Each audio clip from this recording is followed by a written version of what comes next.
저는 형제자매들의 나눔들이 어떤 한 사람의 강력한 설교보다도 더 우리의 마음을 움직일 수 있고 또 새로운 마음을 불러일으킬 수 있다고 저는 믿습니다. 저도 이제 45분이죠. 제가 한 15분 정도 로마서를 말씀드릴 건데요. 개인적인 생각을 좀 나눈다면 그 몇 가지 교육 강곡에 말씀을 드린다면 그 유튜브에 우리 좌노스 목사님 설교가 다 올라가 있습니다. 그 교사님 다 들어보세요. 그분이 어쨌든 전통 그리스도교회에서 또 우리 국제 그리스도교회에서 또 나름대로 많은 걸 보고 많은 날 돌아다니면서 배운 것을 그 설교한 거기 때문에 거기에 우리가 배워야 될 지혜가 있습니다. 그래서 토요일, 일요일, 금요일 것도 올라왔는지 모르겠어요. 그래서 제가 보기에는 들을 수만 있다면 꼭 서울 그리스도교에 들어가서 동영상을 꼭 한번 보시기를 부탁드리겠습니다. 그리고 매년 교회가 교회 슬로건을 먼저 발표했거든요. 교회 슬로건. 근데 그 슬로건 과정이 먼저 전인들이 먼저 모여서 이제 투표로 기도하는 가운데 말씀을 정하면 그거를 딱 퍼뜨렸거든요. 근데 이제 좀 저는 명동에 나왔기 때문에 우리의 생각들을 모아서 우리의 스피릿을 모아서 또 우리가 만든 슬로건을 만들면 어떨까라는 생각이 들어서 명동교회는 슬로건을 정하지 않았어요. 지금 저쪽에 영등포도 뭔가가 있고 잠실도 뭔가 시작을 했습니다. 먼저 하라고 그랬어요. 저희는 좀 형제자매들의 쉐어링을 다 듣고 나서 그걸 가지고 2월 달부터 시작을 하겠다고. 그래서 이 내용들이 전부 다 우리가 만든 슬로건의 씨앗들이 될 걸 믿습니다. 저도 지금 우리 저기 정찬 아들이 있지만 아들과 함께 성역 공부를 합니다. 아버지가 아들을 공부하는 건 특별한 것 같아요. 아들의 진정성을 알 수가 있거든요. 또 아이가 아들의 반응하는 거 보면서 또 아이들이 정말 얼마큼 성숙함을 가지고 앞으로 살아갈 수 있는지를 아버지가 더 정확히 볼 수 있기 때문에 특별한 경험을 하고 있습니다. 또 형제들 다 모아서 해야 될 공부가 있고 또 아버지가 직접 가르침으로써 아버지로서의 또 뿌듯함도 있고 또 아들은 제일 신뢰하는 사람이 아버지 아니겠습니까? 설마 아버지가 자기를 속이지 않을 거 아니에요. 그런 안정감 속에서도 배울 수 있는 여유가 있거든요. 그래서 앞으로 모든 성경 공부를 교회가 세례만 줄 수 있게끔 각 부모님이 아버지는 아들을 성경 공부 시켜서 준비해 오고 어머니는 딸들을 준비해서 오고 정말 교회는 최종적으로 확인만 하고 준비가 됐군 하고 세례만 줄 수 있도록 그리고 죄 공부에 대해서는 이제 형제자매들의 도움이 필요하겠지만은 나머지들은 그 가장 신뢰할 수 있는 부모가 혼자 하든 데리고 와서 하든지 간에 정말 해보면 아주 특별한 마음을 느낄 거라는 생각이 듭니다. 오늘 제가 아들과 함께 죄 공부를 하고 왔어요. 자녀가 또 이제 그 죄에 대한 내용은 또 다른 아버지들과 함께 형제가 공부하면서 고백하고 도움을 받아야겠지만은 아들이 했던 말이 참 기억이 나요. 죄가 정말 무서운 거군요. 알고는 있었지만 모든 사람이 다 죄인이라고 할 만큼 죄는 무서운 거군요. 어쨌든 하여간 그러한 반응을 보면서도 제가 또 새롭기도 하고 어쨌든 이제 앞으로 명동교회는 자녀들이 있는 부모님들은 전부 자기 자녀를 다 준비시키셔서 교회가 세례만 줄 수 있게끔 다 가르칠 수 있기 때문에 하시기 바랍니다. 자, 그 다음에 우리 진호도 잘 공부가 되고 있고요. 또 우리 성일 형제가 들어가서 또 형제들과 함께 지금 거의 그 마음이 잘 준비가 됐습니다. 그래서 혼자 외롭게 제자가 되지 않고 또 거기에 함께 제자가 있어서 서로 의지하며 살 수 있도록 하는 그 날이 올 수 있기를 바랍니다. 자녀들의 성경 공부를 푸시할 수가 없거든요. 본인이 결정하는 거고 오늘도 찬치 뒤에 앉아있지만 얘기했어요. 아빠 역할은 여기까지라고. 너의 결정이고 이것은 철저하게 너의 결정이고 너에게 맡겨진 결정이지 엄마 아빠가 더 이상 할 수 있는 거 아무것도 없다고. 우리 아이들이 스스로 결정하고 정말 제자가 되는 모습이 얼마나 또 멋질까요. 그 다음에 저희 부모도 결심한 게 뭐냐면 우리가 교회를 위해서 헌신하지만 집착하지는 않겠다는 것이 저희들의 마음입니다. 저는 사람들이 때로는 솔드아웃이라는 단어를 가지고 다 쏟아 부었기 때문에 그게 우리 건 줄 알고 있어요. 또 그 솔드아웃이라는 그 명칭이 자기 의로 돌아와서 어떤 것들은 안 되었을 때 거기에 분노, 배신감, 그런 인간적인 감정이 너무 많이 생기는 걸 보면서 우리가 헌신하되 건강한 바운더리를 구워서 우리 각자가 다 함께 만들어가는 교회가 돼야지. 어떤 커플이 다 솔드아웃 됐다고 이건 내 교회고 내가 세웠고 내가 했었고 내가 밥해줬고 내가 설교했고 분리가 안 되면 서로가 건강하지 않은 관계를 만들 수가 있거든요.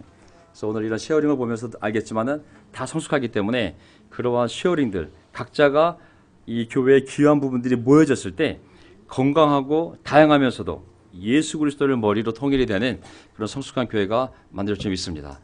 자, 이제 제가 짧지만 그래도 또 하나님 말씀을 나누는 것도 목사가 설교하는 것도 의미가 있다는 생각이 들거든요. 그래서 오늘 좋은 말씀들이 참 그 진정성 있는 시어링을 통해서 다 전달이 됐는데 제가 몇 가지만 더 설교하고 마치도록 하겠습니다. 자, 설교가 끝나면요, 우리 또 10분이라도 함께 모여서 기도하시고 그리고 모여주셔서 마지막 찬송 부르고 그리고 마지막 대표기도 하고 그리고 9시 15분에 여기 나갈 수 있도록 하도록 하겠습니다. 자, 이게 반복이거든요. 로마서 결국은 똑같은 말이에요. 하나님의 복음은 하나님의 아들, 우리의 주님이신 예수 그리스도라는 거잖아요. 그렇죠? 그 자체가 복음이고 그분들이 이루신 일들이 복음인 거죠. 그 다음에 그 이름을 전하여 결국 모든 교회가 세워진 목적, 또 목사, 집사, 장로, 또 모든 형제자매들을 세운 이유 딱 하나거든요. 그 이름을 전하여 예수 그리스도 이름을 전하여 모든 사람이 믿고 순종하게 하려는 것이라고. 모든 복은 순종에서 오기 때문에 믿고 순종할 때 우리 인생의 100%의 문제들이 결국 주님의 손으로 풀리지 않겠습니까? 예, 목사가 못 풉니다. 장로가 풀 수가 없어요. 형제자매들 다 모인다고 풀릴 수 있는 것이 아니에요. 이것은 오직 하나님만이 풀 수 있는 인생의 많은 문제들이 있거든요. 우리가 믿고 순종할 수 있도록 계속 복음을 전해야 됩니다. 생각나시죠? 나는 빚진 사람이라고. 정말 이 복음에 대해서는 먼저 안 사람으로서 아직 예수를 모르는 사람들에 대하여 빚진 심정으로 우리가 리스트도 만들어 보고 또 안부도 전하고 할 수 있는 최선을 다 해보는 겁니다. 각자의 상황이 다 틀리지만 잊지 말고 계속 무엇인가를 해보는 거죠. 저도 오늘 나오기 전에 한 형제, 교회를 떠났던 형제에게 문자를 날렸어요. 언제 시간 되면 밥이나 먹자. 답이 오더라고요. 지금은 바쁘지만 나중에 연락드릴게요. 그래, 또 보냈죠. 그래, 너 편할 때 또 연락해라. 이게 우스운 것 같지만 언젠가 그거 어려울 때 연락할 수 있는 길이 되지 않겠습니까? 예, 자그마한 거지만 반드시 그 씨앗이 자랄 수 있거든요. 네 번째, 나는 복음을 부끄러워하지 않는다고. 계속 복음으로 나가길 바랍니다. 아멘. 사람을 구원하는 것은 복음이지 다른 것이 아니거든요. 교회가 어려울수록 복음에 매달려서, 복음 단순하잖아요. 그걸 매달려서 내 삶에 적용할 때 하나님이 역사할 수 있거든요. 당장은 역사하지 않아도 반드시 역사하는 건 분명한 거거든요. 고생이 길어도 반드시 끝이 있거든요. 끝까지 인내하는 자는 반드시 복을 받는다고 약속하셨거든요. 하나님이 거짓말장애가 아니라면 그 약속이 이루어지지 않겠습니까? 그 믿음을 가지고 우리가 다른 것으로 가지 말고 다른 인간적인 가르침으로 가지 말고 계속 예수 그리스도의 복음에 집중하면서 갔으면 좋겠습니다. 특히 과거에 이번 주일날 꼭 제가 설교하고 싶은 주제 중에 하나인데요. 우리가 이 운동 안에서 승리도 맛보았고 구원도 맛보았고 너무 좋은 것들을 많이 경험했어요. 받았고 누리고 있어요. 하지만 동시에 어떤 사람의 상처도 있을 것이고 어떤 사람에게는 아픔도 있을 것이고 어떤 부분에서는 이해되지 않는 부분도 있을지 모르겠지만 이 모든 것들이 하나님 안에서 해석이 되면 말씀과 이렇게 맞물리게 되면 굉장히 놀라운 성숙의 길로 우리를 인도할 수 있거든요. 근데 이러한 부정적인 우리 삶에 있는 과거에 대한 부분들이 말씀과 맞물리지 않고 심리학과 맞물린다든지 아니면 다른 이상한 정통 기독교의 해석이 아니라 다른 이단적인 해석과 맞물리게 되면 이것이 쓴뿌리가 될 수가 있어요. 해결되는 것 같지만 해결되지 않을 수가 있거든요. 저는 하늘 아래에 새로운 것이 있어요, 없어요? 예, 벌써 기독교가 2000년이 지났거든요. 뭐가 새로운 게 있을 수 있겠어요? 결국 우리가 단순한 이 복음을 새롭게 해석이 되어서 자꾸 새로운 마음을 만들어 자꾸 삶을 변화시키는 것이 중요한 것이지 어떤 새로운 자꾸 어떤 새로운 해석을 통해서 자꾸 어떤 더 깊은 티칭, 더 새로운 해석으로 가게 되면 그 끝에 이단을 만나게 됐어요. 이단의 특징이 뭐냐면 두 가지예요. 첫째, 내가 가장 옳은 해석을 한다는 거. 첫째. 두 번째, 세상 다른 사람들 하는 해석은 이거는 정말 깊은 해석이 아니라 나야말로 가장 깊은 해석을 한다는 거. 바로 이런 가르침을 통해서 사람들을 그 가르침으로 올가맬 수 있거든요. 하지만 하나님의 말씀은 교리와 삶이잖아요. 그 삶을 변화시키는데 그렇게 엄청나게 깊은 레슨이 필요한 것이 아닌 거거든요. 뭐 성경 말씀을 헬라어 히브리어로 아주 깊이 이해해야지만 우리 삶이 바뀌는 것이 아니잖아요. 그래서 우리가 말씀을 객관적으로 이해하는 능력을 키워야겠지만 또 세상에는 우리를 이 해석을 통해서 유혹할 많은 또 단체들이 있거든요. 그래서 그거를 또한 염두에 두고 우리의 또 이 영성을 잘 갖고 가시기 바랍니다. 아멘. 정말 안타까운 마음이 들 때가 있어요. 이 운동을 떠날 때 만약에 떠날 일이 생기면 수준 높은 곳으로 갔어요. 수준 높은 곳. 정말 이 교회보다 더 말씀을 깊이 가르치고 이 교회보다 더 사랑과 열정과 겸손이 뛰어난 공동체를 가면 제가 잡을 이유가 없을 것 같아요. 그래서 제가 부끄러워지겠죠, 목회자로서. 하지만 어서 이상한 데 가서 이상한 해석을 듣고 이상한 교리를 듣고 이상한 공동체에 가서 그것이 유일한 또 공동체라는 그런 어리석은 길은 절대 이 명동교에서 일어나지 않기를 바랍니다. 아멘. 제가 그걸 염두에 두고 일부라도 제가 설교를 하고 싶은 거예요. 자, 로마서 1장 3절 4절을 보게 되면 우리 했던 구절이지만 다시 한번 봅니다. 자, 하나님의 복음은 뭐냐면 그의 아들을 두고 하신 말씀이라고요. 하나님의 복음은 누구를 두고 하신 말씀이에요? 그냥 예수 그리스도예요. 어떤 놀라운 목사 해석이 아닌 거예요. 어떤 놀라운 장로 해석이 아닌 거예요. 아주 단순한 시장 언어로 기록되어진 하나님의 아들의 말씀인 거예요. 자, 이 아들은 육신으로는 다윗의 후손으로 태어나셨으며 성령으로는 죽은 사람들 가운데서 부활하심으로 나타내신 권능으로 하나님의 아들로 확정되신 분이십니다. 그가 곧 우리의 주님이신 예수 그리스도입니다. 자, 제가 일부러 정말 그러한 이상한 가르침이 없다면 해석할 필요가 없지만 혹시라도 우리가 외부에서 어떠한 이상한 설명을 듣고 야, 여기 정말 놀라운 해석이다. 이건 처음 들어온 해석이야. 야, 세상 목사들은 이 뜻을 모르기 때문에 겉 해석을 하고 이 사람이야말로 진짜 깊은 뜻을 헬라어 히브리어로 푸는구나 라고 생각하면 벌써 반쯤은 잘못된 길로 간 거예요. 하늘 아래에 새로운 것이 없어요. 하나님이 그렇게 신비한 뜻을 어떤 사람에게 말하게끔 감춰놓은 것이 없어요. 이미 제가 설교할 때 뭐라 그래요? 학자들, 이미 밝혀진 학자들, 그리고 주석가들에 의하면 라고 시작하지 않습니까? 그건 뭐냐면 저의 개별적 해석을 얘기하는 것이 아니에요. 이미 기독교 2000 역사 속에서 문법이나 역사나 사회나 정치적으로 이 구절이 어떤 배경에서 누구에게 왜 썼는지를 이미 다 분석해 놓은 것들이 다 있어요. 그것을 가지고 우리가 어떻게 객관적으로 이해해서 우리 삶과 우리 교회와 우리 가정에게 적용시켜서 내가 그 믿음으로 살아나갈 것인가 하는 적용의 문제가 남아있는 것이지 어떤 걸 무진장 깊이 신비롭게 이해해서 그걸 가지고 뭘 깨닫는다고 해서 인생이 바뀌는 게 아무것도 없는 거거든요. 그들의 가정을 보세요. 그렇게 신비롭게 가르치는 사람의 배우자와의 관계를 보고 그 자식들과의 관계를 보고 그의 인격을 보세요. 중요한 것은 삶의 열매잖아요. 저는 우리가 그런 확신을 가지고 나갔으면 좋겠습니다. 아멘.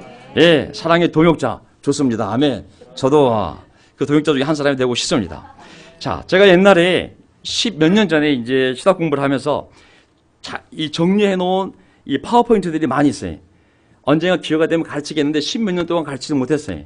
근데 어느 날 제가 이걸 준비하면서 필요하면 내가 이걸 좀 써야겠구나. 얘가 신학교도 아니고 그렇게 깊은 가르침이 우리 인생에 필요한 것이 아니기 때문에 제가 만약에 누군가가 필요하면 도와줄 때 쓸 수도 있지만 굳이 이런 것들을 직장생활 피곤한 사람들한테 이런 교류정을 가르쳐가지고 무슨 인생에 도움이 될까 그러고 안 가르쳤었는데 제가 예방주사 차원에서 어떤 것들은 미리 얘기해 줌으로 말미암아 어떤 잘못된 가르침이 왔을 때 분별할 수 있는 능력, 이게 가짜네, 이건 아무것도 아니야 라고 분별할 수 있는 능력을 우리가 예방 차원에서 맞아서 면역성이 있으면 그런 어리석인 가르침에 우리가 현혹되지 않겠구나라는 생각이 들어서 제가 로마서를 공부할 때 제가 만들었던 파워포인트를 좀 사용하도록 하겠습니다. 자, 그분의 아들에 대해서 다윗의 후손으로 얘기하고 성령으로 부활하신 하나님의 아들임을 증거했을 때 이제 보세요. 하나님의 복음의 주제와 실체는 바로 그분의 아들 예수 그리스도이잖아요. 그렇죠? 그 아들의 정체성을 다루는 두 설명이 나오는데 바로 예수님의 신성, 디비니티와 인성에 대한 휴머니티에 대한 설명을 다윗의 후손으로 설명을 하고 또 하나는 성령으로 죽은 자 가운데서 부활하신 하나님의 능력으로 아들로 확정됐음을 그의 신성을 설명하고 있어요. 자, 그리스도의 인격 다 존재의 격이 있잖아요. 그렇죠? 사람에겐 인격이 있고 그 다음에 신에게는 신격이 있잖아요. 개에게는 개격이 있고 소에게는 속격이 있어요. 전부 다 그 존재의 본질, 속성, 특징이 있잖아요. 그래서 자, 그리스도의 인격은 뭐냐면 이게 가장 기본적인 이 틀을만 알고 있어도 이상 여호와의 증인이든 몰몬교든 왔을 때 우리가 그것을 분별해낼 수 있는 가장 기본적인 틀이 되는 거거든요. 자, 그리스도 예수를 생각하면 인격은 하나지만 본성은 두 가지가 있는 거예요. 그분의 인격은 신적 인격인 거예요. 물론 나사렛 예수 목수의 아들이지만 그는 원래 하나님의 아들이요 태초부터 하나님과 함께 있었던 로고스, 바로 하나님의 아들 하나님이잖아요. 그렇죠? 그래서 신적 인격, 한 인격이 있어요. 두 개가 있으면 이주 인격이 되는 거예요. 어떤 사람이 있잖아요. 이주 인격. 앞에서는 웃고 뒤에서는 저주하는 그런 이주 인격이 아니라 한 인격이에요. 근데 본성이 두 개가 있어요. 한 존재인데 말하고 생각한 주체가 딱 하나 있는데 본성이 네이처가 두 가지인 거예요. 하나가 신성이고 하나가 인성인 거예요. 자, 그 안에 신적인 성품도 있고 인간으로서의 성질과 성품이 있는 것이죠. 그 인성 안에 영과 육이 있는 거예요. 모든 사람들은 영혼과 육신이 있어요, 없어요? 예수도 마찬가지예요. 분명한 인간으로서 영혼과 육신이 있지만 또 그 안에 신성이 있어서 죄를 짓지 아니하고 하나님과 교통하며 하나님의 아들이요 동시에 하나님으로서의 신성을 그가 가지고 있는 거죠. 그로 말미암아 그가 참 하나님이요 참 인간으로서 하지만 한 인격 안에서 그가 우리와 함께 머물러 있던 존재임을 알 수가 있습니다. 자, 그래서 여기 보면 이제 그렇다면 여기서 이 인성에 대해서 휴머니티, 한 인간으로서 어떻게 이 땅에 오셨는지를 설명할 때 육신으로는 플래시로는 다윗의 후손으로 왔다고 설명을 해주는 거예요. 그렇죠? 자, 왜 아브라함의 후손이라고 하지 않고 마리아의 자손이라고 하지 않고 다윗의 후손이라고 표현하냐면 그 구약에 보면은 앞으로 올 메시아에 대한 예언이 있잖아요. 그렇죠? 메시아 예언은 다윗의 후손으로 예언되어 있잖아요. 그래서 요한복음 7장 42절을 보게 되면 성경은 그리스도가 메시아가 오되 다윗의 후손 가운데서 날 것이요. 누구의 후손으로 온다고 그랬어요? 예, 그리고 그가 메시아가 태어난 마을까지도 베들레헴에서 날 것이라고까지 미리 예언이 되어 있었기 때문에 그 예수님을 한 인간으로 증언할 때 바로 구약에 예언되어 있는 메시아로 올 왕이 바로 예수님임을 증거하는 것이죠. 로마서에서 보면. 자, 그렇기 때문에 당연히 예수님은 한 인간으로서 부모님이 있어요, 없어요? 있을 수밖에 없잖아요. 부모 없는 인간이 어디 있어요, 그렇죠? 그래서 다윗의 씨로부터 다윗의 후손 가운데 요셉의 자녀로서 당연히 태어난 육적인 부모를 가진 한 인간이었음을 얘기하고 있는 것이죠. 자, 하지만 다윗의 후손은 요셉이었지만 다윗의 후손은 요셉이고 요셉의 그 가문 안에서 태어났지만 실제로 육신은 어느 육신을 통해서 나온 거죠? 그러면은 그 예수님의 DNA에는 요셉의 피가 섞여 있어요, 안 섞여 있어요? 가문의 라인만 메시아가 예언되어져 있는 가문만 사용했을 뿐이지 그 예수님의 육신은 마리아를 통해서 났기 때문에 여기서 바로 뭘 얘기하고 있냐면 밑에 거 보세요. 이것은 인간의 족보상으로는 이미 아브라함과 다윗의 합법적인 그 가족 족보상으로 가문으로는 그 라인이지만 영적으로는 그리스도가 인간의 혈통을 의지하지 않고 성령으로 잉태된 하나님의 아들이심을 강력하게 나타내고 있습니다. 무슨 아시겠죠? 마리아지만 마리아가 요셉과 결혼해서 난자와 정자가 만나서 수정을 해서 그 시편 나와 있는 것처럼 해서 태어난 존재가 아니잖아요. 육신을 입었지만 그 인간적인 결합이 아니라 성령이 한 여인의 몸을 빌려서 성령의 역사로 아이가 잉태되어 태어난 것이잖아요. 그런 말미암아 그의 출생이 한편으로는 육신을 입었기 때문에 육신의 그 몸에서 태어났지만 그 출생을 보면 성령에 의해서 잉태된 하나님의 아들임을 바로 성경은 증언하고 있는 것이죠. 아멘. 예. 자, 그래서 그리스도의 이 3대의 이 존재의 성격을 보게 되면 첫째 그분의 인격을 보게 되면 신성으로 봤을 때 예수 그리스도는 참으로 하나님의 참 하나님이시다. 100% 하나님인 겁니다. 아멘. 그가 먹고 마시고 있는 것은 인간의 모습이지만 그 존재의 본성을 보면 거기는 하나님의 신성이 그분 안에 있음을 알 수가 있어요. 그래서 그분만이 죄를 짓지 아니하고 그분만이 아버지와 그런 놀라운 영적 교제를 나눌 수 있었던 것이죠. 또 인성을 보세요. 한 인간으로 봤을 때는 100% 완벽한 인간인 것이죠. 무슨 아시겠죠?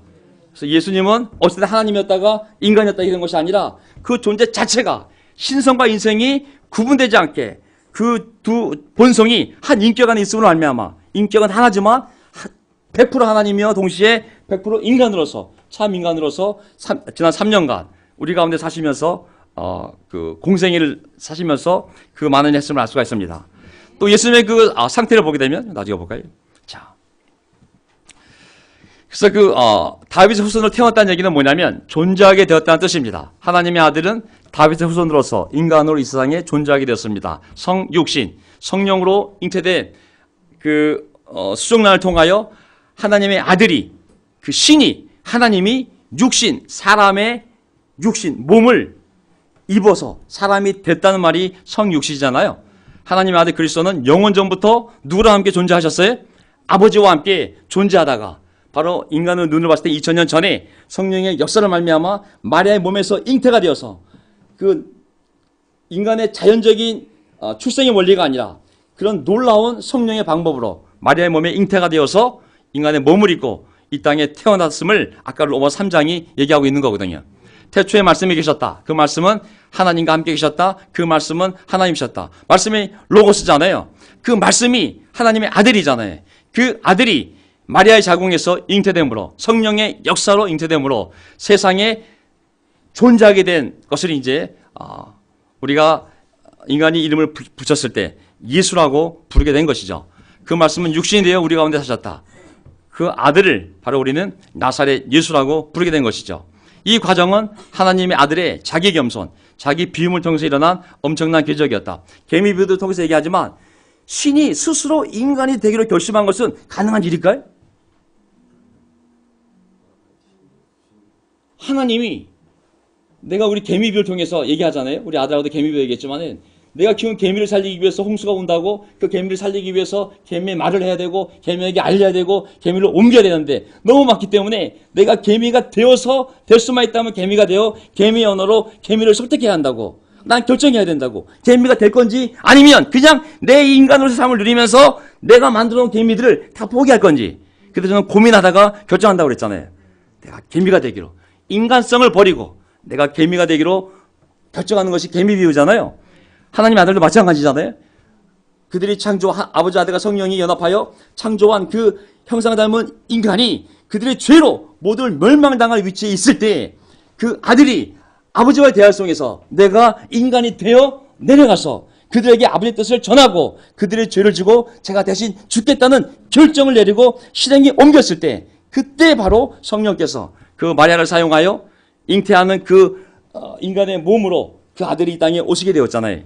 그 과정이 엄청난 자기 겸손과 그 아들의 자기 비움이 있었기 때문에 일어날 수 있는 기적이라는 것이죠. 아멘. 이것이 예수님의 이제 모습이잖아요. 빌립보서 2장 6절을 보게 되면 예수님은 하나님의 아들은 하나님의 모습을 지니셨으나 하나님이셨으나 자신을 하나님과 동등하게 생각하지 아니하고 여기 영어로 보세요. Being in very nature. 그가 본성으로는 하나님이었지만 그냥 인간이 되어버린 거예요. 그리고 인간 행세를 한 거예요. 얼마나 겸손하게 목수의 아들로 마법관에서 태어나서 7절 오히려 자기를 비워서 종의 모습을 취하시고 사람과 같이 되셨습니다. 그는 사람의 모양으로 나타나셔서 그 자신을 아무것도 아닌 것으로 만들었고 그리고 종의 본성을 취하셔서 사람 모양으로 만들어지셨다고 스스로 아버지의 강요나 아니면 율법이 아니라 스스로 아버지와의 대화 속에서 그들이 창조한 인간들의 실체를 보면서 그들을 구하기 위하여 기꺼이 낮아지고 비우고 그 길을 가기로 결정했기 때문에 그 때가 되었을 때 성령께서 그 놀라운 기적을 일으켰고 그 기적을 사용하여 한 여인의 몸을 통하여 이 세상에 인간의 몸으로 오신 그 아들의 겸손함을 얘기하고 있는 것이죠. 그래서 이 원리가 바로 그 예수님의 삶의 원리요 또 우리 삶의 원리임을 보시기 바라요. 그리스도의 상태, 낮아지심. 자, 도성이신, 로고스잖아요. 그 하나님 말씀, 태초부터 하나님과 함께 하셨던 그 아들이 될 성자, 인신, 사람의 몸. 그 하나님의 아들이 사람의 몸이 되었고 십자가의 고난을 당하고 죄인으로 십자가에 달리시고 죽어서 땅속에 맺히고 웅배까지 내려가는 하늘에서부터 땅속 지하 지옥까지 내려가는 겸손의 낮아짐의 과정을 겪지 않습니까?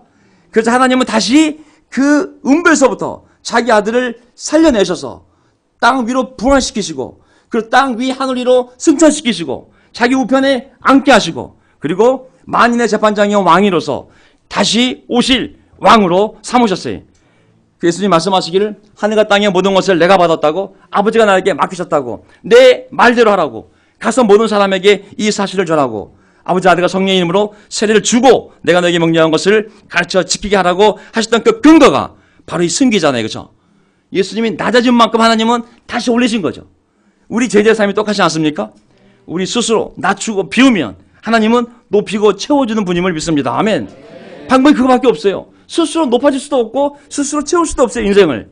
우리가 채워주고 싶으면 그냥 비워야 되는 거예요. 우리가 받고 싶으면 버려야 되는 거예요. 내가 사랑을 받고 싶으면 사랑을 줘야 되는 거예요. 내가 부자가 되고 싶으세요? 많이 베푸세요. 네가 쓴 되에다가 채워준다고 그랬지. 네가 쓰지도 않는 되에다가 하나님이 채워준다고 하지 않았거든요. 누가 전임이 되고 싶다면 기도하세요. 인생을 다 내려놓았다고. 하나님 쓰시지 않겠습니까? 이게 원리예요. 우리 인생의 원리고, 제가 이 교회에서 경험한 원리고, 저 자신에게도 그대로 적용이 되었고, 이것으로 말미암아 제가 부끄러움도 당했고 하나님 앞에 높임도 경험했던 것이 똑같습니다. 죽는 날까지 우리가 낮추고 비우면 하나님은 높이고 채워주는 이 원리가 죽는 날까지 우리 삶에 적용될 거거든요. 그래서 저는 시간이 없기 때문에 끝내면은요, 어쨌든 마지막 구절인데 이거 하나만 하고 끝내겠습니다. 자, 예수님의 삶을 보게 되면, 3절을 보게 되면 그 3절, 4절에 놀라운 원리가 있어요. 어떤 원리냐면, 그가 신분 때문에 자동적으로 그 아들로 선포된 것이 아니라 그 신분에 맞는 믿음의 싸움을 했기 때문에 하나님께서 그를 높였다고 얘기하고 있는 것이죠. 이거 보세요. 그는 다윗의 후손으로 오신 하나님의 아들이었으나 신분은 다윗의 후손으로 온 하나님의 아들이었어요. 하지만 그분의 영광스러운 권세는 그런 타이틀이나 그의 신적 신분 때문에 자동적으로 주어진 것이 아니라 스스로 자신의 결정으로 인간으로 낮아지신 하나님의 아들께서 스스로 하나님 아버지의 뜻에 순종하여 십자가 죽음과 고통을 스스로 당했기 때문에 하나님은 그의 겸손과 그의 순종을 보고 그를 높였음을 알 수가 있습니다. 단지 아들이기 때문에 한 것이 아니라 그 아들로서 그가 싸워야 할 싸움, 그 순종과 겸손의 싸움을 해서 승리를 했기 때문에 하나님이 그를 부활시키고 그를 왕으로서 재판장으로서 하늘과 땅의 모든 권세를 그에게 위임했음을 알 수가 있습니다. 부활을 통해서 그의 대적 사탄과 맞서서 싸워서 승리한 결과로서 그에게 주어진 권세가 내가 하늘과 땅의 모든 권세를 받았으니 그러므로 너희는 가서 모든 민족을 제자로 삼아 아버지가 성령의 세례를 주고 내가 가르치는 것을 지키게 하라는 말씀할 수 있는 근거가 되었던 것이죠. 우리 제사함도 마찬가지입니다. 아멘. 싸워야 됩니다. 그리스도의 신분 이 자체가 대단한 게 아니에요. 귀신도 하나님 계신지 안다고 그랬거든요. 귀신도 내가 그리스도인지 알고 있어요. 그 신분은 그들도 알고 있어요. 마귀도 알고 귀신도 알아요. 하지만 그 신분 하에서 성령의 인도를 받아 낮아지기 위하여 비워지기 위하여 영적인 싸움이 있을 때 하나님이 우리랑 함께 하시면서 우리에게 승리를 주시는 것이지, 단지 예수님의 제자이기 때문에 이 교회 멤버이기 때문에 우리가 얻을 수 있는 승리는 성경에 없다라고 얘기하고 있습니다. 하나님의 은혜가 아무것도 안 했는데 거저주는 것이 카리스 하나님의 은혜이지만 그것은 그 신분 하에서 그 인도를 따르기 위하여 영적인 싸움이 전제가 되어야 되는 거잖아요. 그렇죠? 우리도 영적 싸움을 하시기를 바랍니다. 아멘. 2018년도 싸웁시다. 오늘 1달 내내 나누겠지만 그 성경 구절을 잡고 그 꿈을 잡고 계획을 잡고 싸워 나갈 때 하나님께서 반드시 우리를 다시 높이시고 다시 채워주시고 더 많은 사람에게 놀라운 그 영광스러운 삶을 볼 수 있도록 우리를 축복하실 줄 믿습니다. 아멘. 여기서 마치기로 하고요. 제가 좀 오버했네요.